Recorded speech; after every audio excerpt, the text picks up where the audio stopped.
Talofa. I want to thank you for all the views and subscriptions lately. Like, share, and subscribe. We're growing a little bit. This is going to be a video based off of some permaculture ideas. This is just one plant and the use of one plant. I put a hemp video or a hemp section in one of my videos. I've got a couple permaculture videos. This is going to be about willow, I think. Is it willow is one of the most useful plants on the entire planet. And we find it throughout the temperate regions of the world. It's so versatile, it's so easy to propagate, and it's really a plant that could help us to repair many ecosystems, to be more productive, more sustainable, more resilient wherever we are. Kara Huntermoon has spent countless hours creating a repository of useful willow species. I think you're really gonna enjoy seeing what Kara Huntermoon is doing in the world of willow. And this is Andrew Millison, the guy speaking. He had an Oregon State class on permaculture, and I think he's in Africa now, but he's traveled around. I'm not exactly sure where this is, but he's gonna be in a lot of my videos, and I'm gonna try to actually get him to the Green Party. I'm gonna try to get a hold of him. But anyway, if you know this guy, call him up, tell him to join the Green Party, tell him to see some of my videos, email me, whatnot. But anyway, Andrew Millison, here we go. Willows are an amazing plant to relate to. Aside from the gorgeous baskets we can make from their stems, you can use them for ecological restoration purposes, including stream bank stabilization. They also can be used to make beautiful living fences that are part of the harvest in your garden, not just a boundary.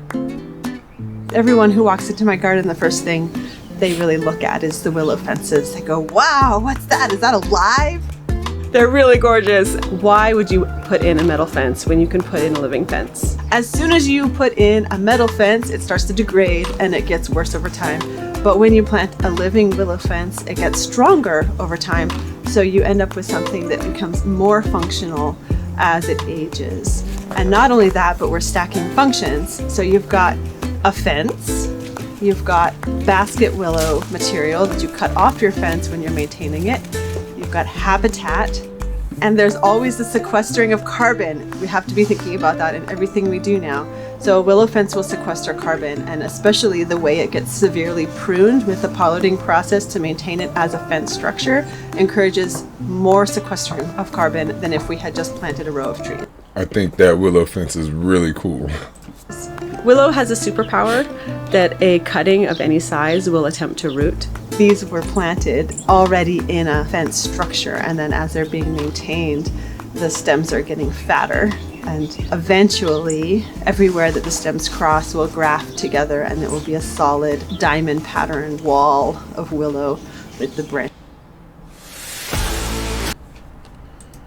branches coming out of the top. The way to plant a willow fence is to harvest cuttings in the dormant season and then plant them directly in the ground where you want your fence to be, That's some super generally wet ground. in January or February. This will tell us how far apart we're making our holes for planting. So here's my guide. Here's my other guide. Turn it so it's 45 degrees.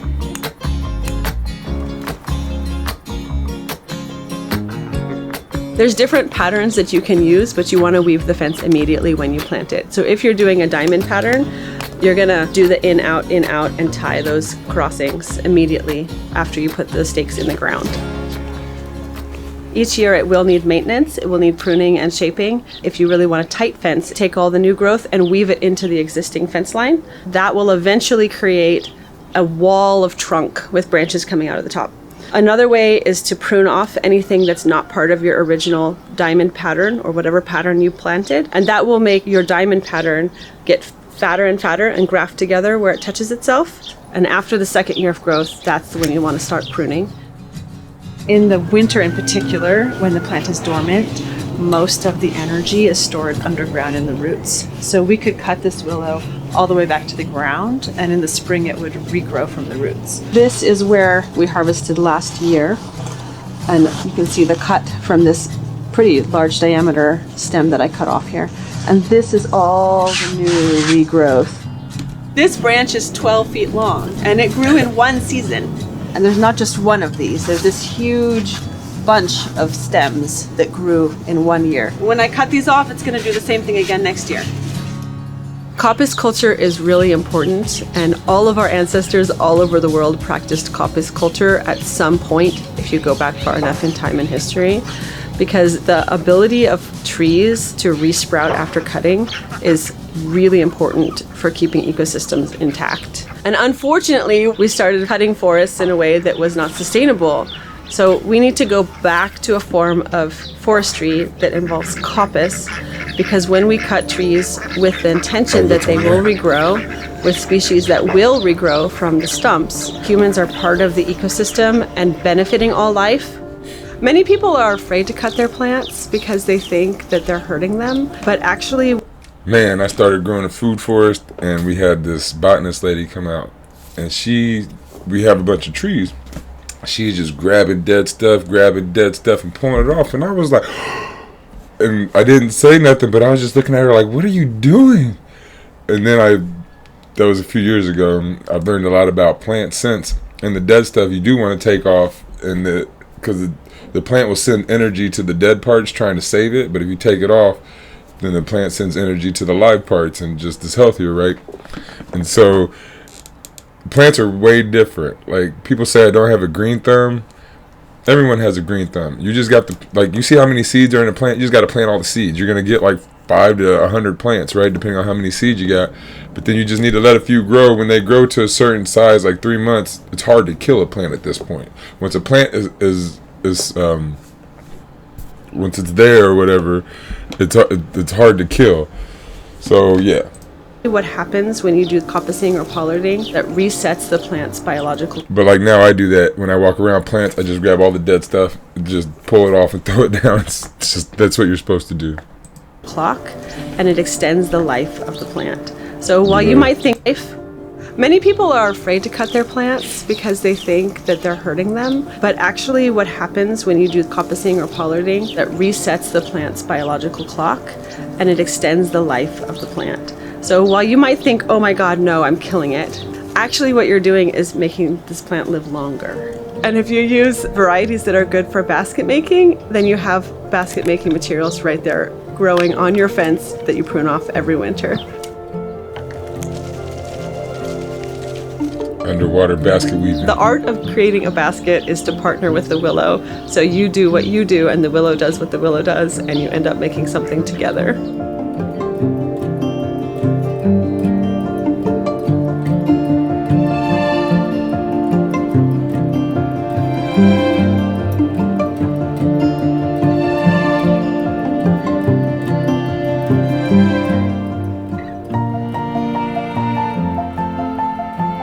The amazing thing about baskets is that the willow is so beautiful that even your first basket is going to be beautiful.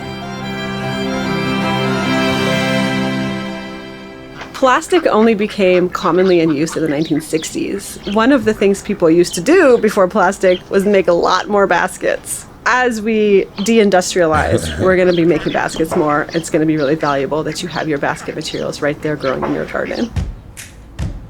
Usually the fencing isn't part of your garden. I wouldn't mind using baskets instead of those reusable bags. Get some nice willow baskets. It's just the boundary, but when you're growing a living willow fence, the fencing is a crop. You can actually harvest that and use it for feeding livestock, especially here where we have a really dry summer. Feeding livestock. If you don't irrigate your pastures, by August they're all dried out and the food value is gone. But in August, your trees and shrubs still have green leaves that are really high in food value, and it's the perfect time to cut them. The trees have already done most of what they need to do to survive the winter. Especially when it's common to buy hay from farther away and import it with fossil fuels. It's really good to think about what we're going to do when that system doesn't work anymore. Growing trees and shrubs on your land in order to feed your livestock during that summer drought season is a really good way to increase the resilience of being able to support yourself. One of the things that willow will do for your animals is reduce their parasite loads. So reducing parasite loads actually helps them utilize their other forage sources more effectively because they're not being stressed by the parasites. You can get started with willows and within 5 years be doing significant carbon sequestration and helping feed your animals a variety of foods. Willow is an amazing friend for helping us with ecological restoration. Today we're at a 40-acre property in the Coyote Creek watershed to help prevent erosion on a pond bank by planting willows, creating some willow spiling along the bank to hold the bank in place.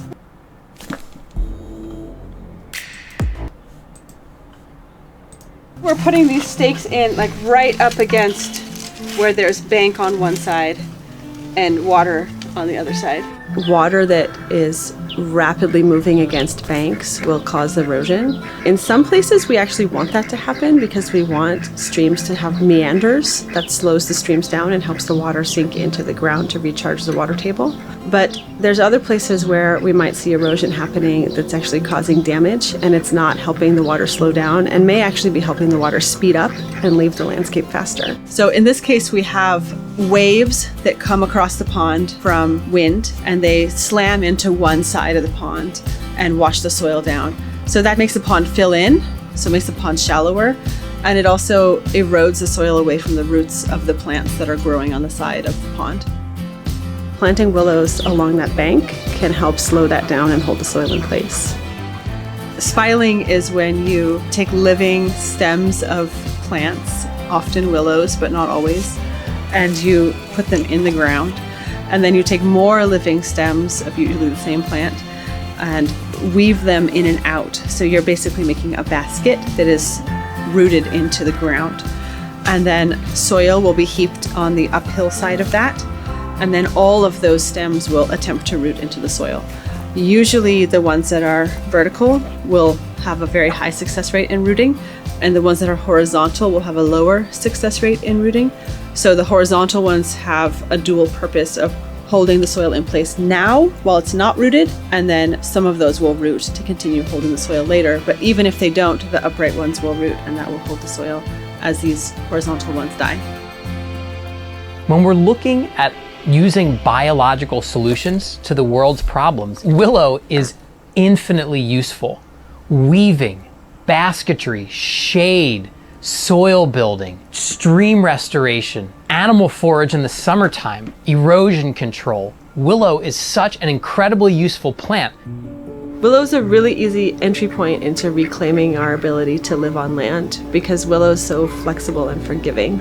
It's almost the stereotype of the willow. The storm bends the branches and yet they do not break. I use willow as an image for my own resilience during these challenging times. The fact that when I cut the willow grows back in a way that actually is more generous, makes more useful shoots for baskets. All the ways that we get hurt, that I feel I'm hurt during this time in history and just being cut again and again and again. And how can I manifest my inner generosity and grow back in a way that produces good in this world?